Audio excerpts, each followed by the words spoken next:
Hello everyone, welcome back to my channel. आज मैं फिर आप लोगों के लिए लेके आ गई हूँ इंग्लिश का एक नया chapter from the diary of Anne Frank. ये चैप्टर एन फ्रैंक की डायरी से लिया गया है। एक बार एन फ्रैंक के बर्थडे पर उनके पेरेंट्स ने उन्हें एक डायरी गिफ्ट की थी।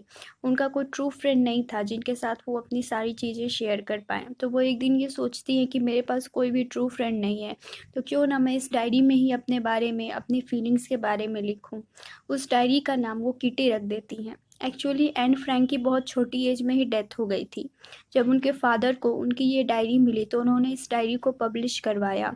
ये चैप्टर उसी डायरी का एक छोटा सा पार्ट है। एन फ्रैंक कहती हैं कि डायरी लिखना मेरे लिए बहुत ही स्ट्रेंज एक्सपीरियंस है, क्योंकि मैंने कभी इसके पहले डायरी नहीं लिखी है।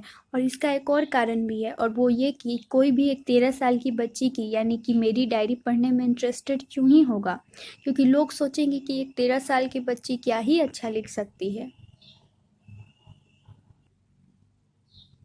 फिर वो कहती हैं, कोई बात नहीं, मुझे इससे फ़र्क नहीं पड़ता। मुझे डायरी में अपने मन की बातें लिखनी है और अपना दिल, अपना मन हल्का करना है। आखिरकार पेपर के पास लोगों से ज़्यादा पेशेंस होता है। पेपर किसी की भी प्राइवेट बातों को लोगों के साथ शेयर नहीं करता, चुगलियाँ नहीं करता है। वो इस टाइम थोड़ी डिप्रेस्ड थीं, उदास थीं। वो चुपचाप अपने घर में अकेली बैठी थीं।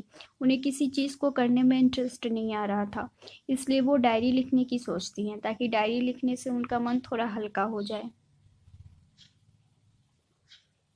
वो कहती हैं कि मैं अपनी ये डायरी किसी को भी पढ़ने के लिए नहीं दूँगी जब तक मुझे कोई एक ट्रू फ्रेंड नहीं मिल जाता।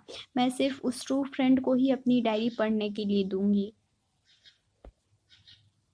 ओके, मैं अब पॉइंट पे आती हूँ और बताती हूँ कि मैंने डायरी क्यों लिखनी चाहिए।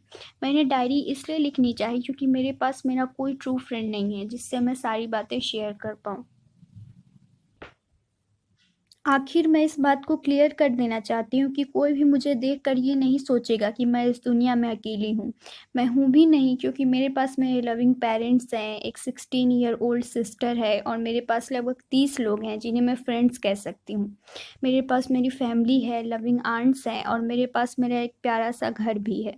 बस मेरे पास एक चीज़ नहीं है जिसकी वजह से मैं इस दुनिया में अकेली हूँ, और वो है एक ट्रू फ्रेंड। मुझे एक ट्रू फ्रेंड की ज़रूरत है। मैं अपने फ्रेंड्स के साथ एंजॉय तो करती हूँ, मैंने उनके साथ एक अच्छा टाइम बिताया है, लेकिन मैं उनसे सिर्फ ऑर्डिनरी थिंग्स यानी कि रोज़मर्रा की ही बातें करती हूँ। मैं उनसे अपने मन की बातें शेयर नहीं कर पाती। मैं मेरे दोस्तों से ज़्यादा क्लोज़ नहीं हो पाती हूँ, लेकिन शायद ये मेरी ही कमी है कि मैं किसी में कन्फाइड नहीं कर पाती, किसी पे ट्रस्ट नहीं कर पाती। मेरे लिए ये एक प्रॉब्लम ही है, बट अनफॉर्चुनेटली मैं इसे चेंज नहीं कर सकती, बदल नहीं सकती, और इसीलिए मैंने ये डायरी लिखनी चालू की। और मेरे लिए ये सिर्फ एक डायरी नहीं है, एक ट्रू फ्रेंड है, एक फ्रेंड है जिसका मैंने इतने टाइम से इंतज़ार किया है। लेकिन मैं अपनी डायरी वैसे नहीं लिखना चाहती जैसा सभी लोग लिखते हैं। मैं इस डायरी को अपना फ्रेंड बनाकर इसमें सारी बातें लिखना चाहती हूँ, और मैं इस फ्रेंड को नाम दूंगी किटी। वैसे अगर कोई फ्यूचर में मेरी डायरी पढ़ेगा तो उसे मेरी स्टोरीज, मेरी बातें समझ में नहीं आएंगी, इसलिए मुझे अपनी लाइफ के बारे में, अपने बारे में अपना इंट्रोडक्शन इस डायरी में लिखना होगा। वैसे तो मुझे ये करना पसंद नहीं है, लेकिन फिर भी मुझे ये करना पड़ेगा। उन्हें ऐसा करना इसलिए पसंद नहीं था क्योंकि वो इस डायरी को अपनी फ्रेंड मानती थी, और फ्रेंड को क्या अपना इंट्रोडक्शन देना। वो अपने इंट्रोडक्शन देते हुए लिखती हैं कि मेरे फादर इस दुनिया के सबसे अच्छे फादर थे। उन्होंने 36 की एज में मेरी मदर से शादी की, और उस समय मेरी मदर की एज 25 की थी। मेरी बड़ी बहन मार्गोट का जन्म 1926 में फ्रैंकफर्ट में जर्मनी में हुआ था। मेरा जन्म 12 जून 1929 को हुआ। मैं 4 साल की एज तक फ्रैंकफर्ट में ही रही, और 1933 में मेरे फादर मेरी मदर हॉलैंडर फ्रैंक के साथ हॉलैंड चले गए। एन फ्रैंक की मदर का नाम हॉलैंडर फ्रैंक था। आगे वे बताती हैं कि उस टाइम मुझे और मेरी बड़ी बहन मार्गोट को मेरे ग्रैंडमदर के घर रहने के लिए भेज दिया गया था। मार्गोट तो सितंबर में ही हॉलैंड चली गई और मैं फरवरी में हॉलैंड गई, और उस टाइम मार्गोट का बर्थडे भी था, तो मुझे उसके सामने एक प्रेजेंट के रूप में, एक सरप्राइज के रूप में ले जाया गया था। मैंने हॉलैंड के ही मॉन्टेसरी नर्सरी स्कूल से अपनी पढ़ाई शुरू की। मैंने फर्स्ट स्टैंडर्ड तक यहीं से पढ़ाई की, और तब तक मैं 6 साल की हो गई थी। और फिर मैंने दूसरे स्कूल में 6th स्टैंडर्ड तक पढ़ाई की और उस समय मेरी टीचर थी मिसेस क्यूपरस। वो उस स्कूल की हेडमिस्ट्रेस भी थी। जब मेरा 6th क्लास ख़त्म हुआ और मैं वो स्कूल छोड़ने वाली थी तो मेरे और मिसेस क्यूपरस दोनों की आंखों में आंसू थे। ये मेरे लिए एक हार्ट ब्रेकिंग यानी कि मन को दुखी करने वाला फेयरवेल था। 1941 के समर में मेरी ग्रैंड माँ बीमार पड़ गई थी और उनका ऑपरेशन भी हुआ। तो उस समय तो मेरा बर्थडे कुछ अच्छे से सेलिब्रेट नहीं हुआ। अनफॉर्चुनेटली जनवरी 1942 में मेरे ग्रैंड माँ की डेथ हो गई। ये चीज़ कोई भी नहीं जानता होगा कि मैं अपनी ग्रैंड माँ से कितनी क्लोज थी और उनसे कितना प्यार करती थी। 1942 में जब मेरा बर्थडे सेलिब्रेट हुआ तो इस तरह से सेलिब्रेट हुआ ताकि 1941 वाला मेकअप हो जाए, क्योंकि 1941 में उनका बर्थडे अच्छे से सेलिब्रेट नहीं हुआ था, इसलिए इस बार उनका बर्थडे बहुत अच्छे से सेलिब्रेट किया गया। वे कहते हैं कि हालांकि मेरी ग्रैंड माँ तो इस दुनिया में नहीं है, लेकिन फिर भी मैंने अपने बर्थडे सेलिब्रेशन में उनके नाम की एक कैंडल जलाई। उनके यहाँ पे ये कोई रीति रिवाज होता होगा जिसमें फैमिली मेम्बर्स के नाम से या फिर फैमिली मेम्बर्स के लिए कैंडल जलाए जाते होंगे बर्थडे पे। जैसे हमारे यहाँ हम पूजा पाठ करते हैं, केक कटिंग करते हैं, यही सारी चीज़ें। वो कहते हैं कि आज 20 जून 1942 है और हम चारों अभी अच्छे से हैं। चारों मतलब एन फ्रैंक, उनकी सिस्टर, उनकी मदर और उनके फादर। और आज 20 जून 1942 से मैं अपनी डायरी लिखने वाली हूँ। फिर वो आगे डायरी में अपनी स्टोरी लिखनी चालू करती हैं। ये स्टोरी उनके स्कूल की थी। डियरेस्ट किटी, आज हमारी पूरी क्लास डरी हुई थी क्योंकि आज ये डिसाइड होने वाला था कि कौन से बच्चे इसी क्लास में रहेंगे और कौन से बच्चे अगली क्लास में प्रमोट होंगे। बेसिकली उस दिन उनका रिजल्ट आने वाला था। आधी क्लास बेट्स लगा रही थी, शर्त लगा रही थी कि कौन पास होगा, कौन फेल होगा। मैं और मेरी फ्रेंड जीएन हमारे पीछे बैठे उन दो बॉयज पर हंस रहे हैं। उनके नाम है सीएन और जैक्स। उन्होंने अपना पूरा हॉलीडे बेट लगाने में ही बिता दिया था। वे एक दूसरे से बेट लगाते थे, शर्त लगाते थे कि तुम पास होगे, मैं पास होऊंगा, कौन पास होगा। जीएन और मेरे डांटने के बावजूद भी वो दोनों चुप नहीं हो रहे थे और क्लास में शोर मचाए जा रहे थे। मेरे हिसाब से तो हमारे क्लास में बहुत से ऐसे डम बच्चे हैं, शैतान बच्चे हैं जिन्हें अगली क्लास में प्रमोट नहीं होना चाहिए। अ क्वार्टर ऑफ क्लास यानी कि हमारी क्लास के लगभग 1/4 ऐसे बच्चे हैं जिन्हें अगली क्लास में प्रमोट नहीं करना चाहिए। मुझे मेरी गर्लफ्रेंड्स और मेरी चिंता नहीं है। अब गर्लफ्रेंड्स का मतलब आप लोग वो मत समझने लगना निब्बा निब्बी वाली चीज़ें। यहाँ गर्लफ्रेंड का मतलब है उसकी सहेलियाँ। वो कहती हैं कि मैं और मेरी सहेलियाँ तो पास हो ही जाएंगी, बस मैं इसके बारे में एक सब्जेक्ट में श्योर नहीं हूँ और वो है मैथ्स। एनीवे हम सब अब कर भी क्या सकते हैं। अब सिर्फ रिजल्ट का वेट किया जा सकता है। तब तक तो हम लोग सिर्फ एक दूसरे को सांत्वना ही दे सकते हैं कि चिंता मत करो, तुम्हारा रिजल्ट अच्छा आएगा, कुछ नहीं होगा, ये सब। वैसे तो मेरी सभी टीचर्स के साथ अच्छी बनती है। उनमें से 7 मेन टीचर्स हैं और 2 वुमेन। बट मिस्टर कीजिंग जो कि एक ओल्ड फॉगी यानी कि पुरानी सोच वाले टीचर है, वो मैथ्स पढ़ाते हैं। वो मुझसे हमेशा से गुस्सा रहते थे क्योंकि मैं क्लास में बहुत ज़्यादा बात करती हूँ।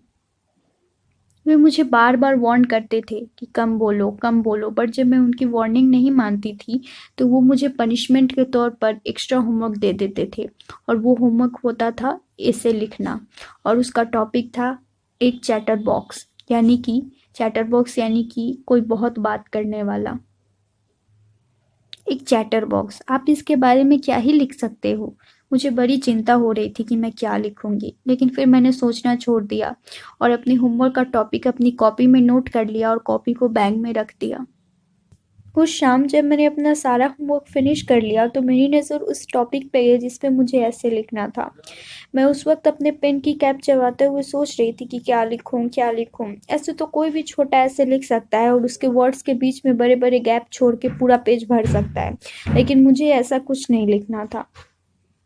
मुझे ऐसा कुछ लिखना था जिससे कि टॉकिंग की नेसेसिटी प्रूव हो सके, जिससे ये प्रूव हो सके कि बातें करना भी हमारे लिए ज़रूरी होता है।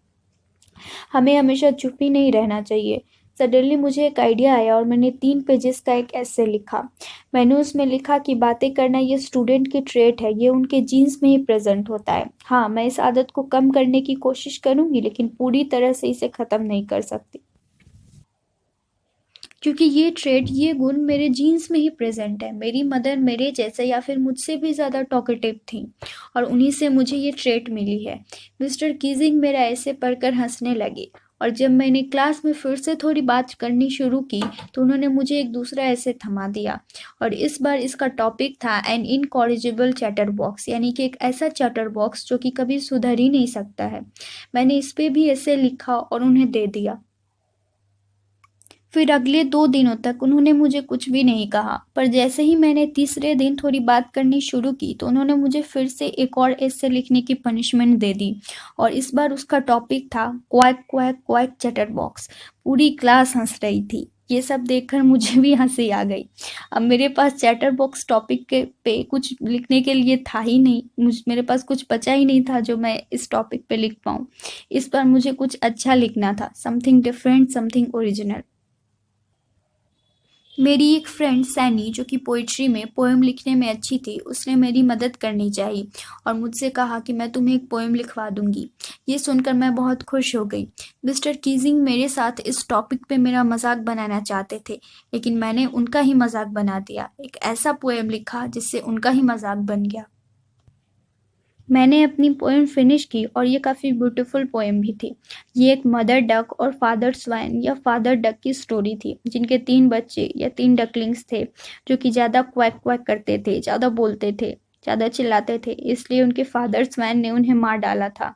लकीली इस बार मिस्टर कीसिंग ने इसे सीरियसली लिया, उस पोएम को पढ़ के पूरी क्लास को सुनाई, उस पोएम पे कमेंट्स भी किए और तो और इसे दूसरी क्लास के बच्चों को भी सुनाई और फाइनली उन्होंने मुझे थोड़ी बहुत बात करने की छूट दे दी। इसके बाद से उन्होंने मुझे कोई पनिशमेंट नहीं दी और तब से मुझे क्लास में थोड़ी बहुत बात करने की परमिशन मिल गई है और अब मुझे कोई एक्स्ट्रा होमवर्क भी नहीं करना पड़ता है। आजकल मिस्टर कीजिंग मेरे साथ बहुत हंसी मजाक से बात कर रहे हैं, बहुत हंसी मजाक से पेश आ रहे हैं। योर्स एन ए। और वो अपनी स्टोरी यहीं पे ख़त्म कर देती हैं, अपनी डायरी का पेज यहीं पे ख़त्म कर देती हैं। What was the name of Anne Frank's diary? A option Kitty, B Matilda, C Margot, D Holland. इस क्वेश्चन का आंसर आप लोग कमेंट में दीजिएगा। आई होप आप लोगों को ये एक्सप्लेनेशन अच्छी लगी होगी। प्लीज़ इस वीडियो को लाइक करिए, शेयर करिए और चैनल को सब्सक्राइब करिए। Thanks for watching. बाय, मिलते हैं नेक्स्ट वीडियो।